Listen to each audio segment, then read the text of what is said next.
শেষ হলো বাংলাদেশ প্রিমিয়ার লিগের দ্বাদশ আসরের লিগ পর্ব। এবার অপেক্ষা প্লে অফের, সেখানেই হবে শিরোপার আসল লড়াই।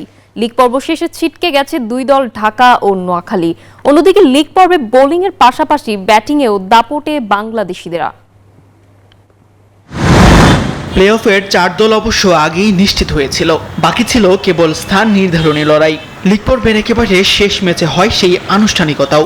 10 ম্যাচে 16 পয়েন্ট নিয়ে টেবিলের শীর্ষে রাজশাহী ওয়ারিয়র্স, সমান ম্যাচে 12 পয়েন্ট নিয়ে 2-এ চট্টগ্রাম রয়্যালস। প্রথম কোয়ালিফায়ারে মুখোমুখি হবে এই দুই দল।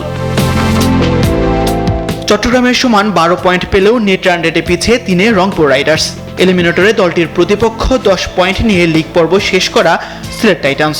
অন্যদিকে 6 পয়েন্ট নিয়ে ঢাকা ক্যাপিটালস ও 4 পয়েন্ট নিয়ে নোয়াখালী এক্সপ্রেস বাদ পড়েছে লিগ পর্ব থেকে। যুক্তরাষ্ট্রের 1 নম্বর জিম চেইন গোল্ড জিম এখন আবারও বাংলাদেশে।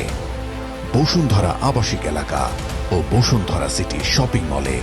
এদিকে ব্যাটে বলে লিগ পর্বে প্রাধান্য ছিল বাংলাদেশিদের। টুর্নামেন্টের সর্বোচ্চ রান সংগ্রাহকের তালিকায় সবার উপরে রংপুরের তাওহিদ হৃদয়। প্রায় 140 স্ট্রাইক রেটে গ্রুপ পর্ব শেষে এই ব্যাটারের সংগ্রহ 378 রান। তালিকার 2 ও 3-এ থাকা নাজমুল হোসেন শান্ত ও পারভেজ ইমনের রান সমান 329 করে।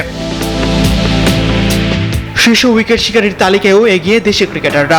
লিগ পর্বের সব ম্যাচ খেলে 23 উইকেট নিয়ে তালিকার শীর্ষে চট্টগ্রামের শরীফুল ইসলাম। 3 ম্যাচ কম খেলেও 17 উইকেট নিয়ে রিপন মন্ডল আছেন তালিকার 2 নম্বরে। তাছাড়া হাসান মাহমুদ, নাসুম ও মুস্তাফিজও তাদের নাম ধরে রেখেছেন সেরা 5-এর তালিকায়। তাসবিহ শাওরুন, নিউজ 24।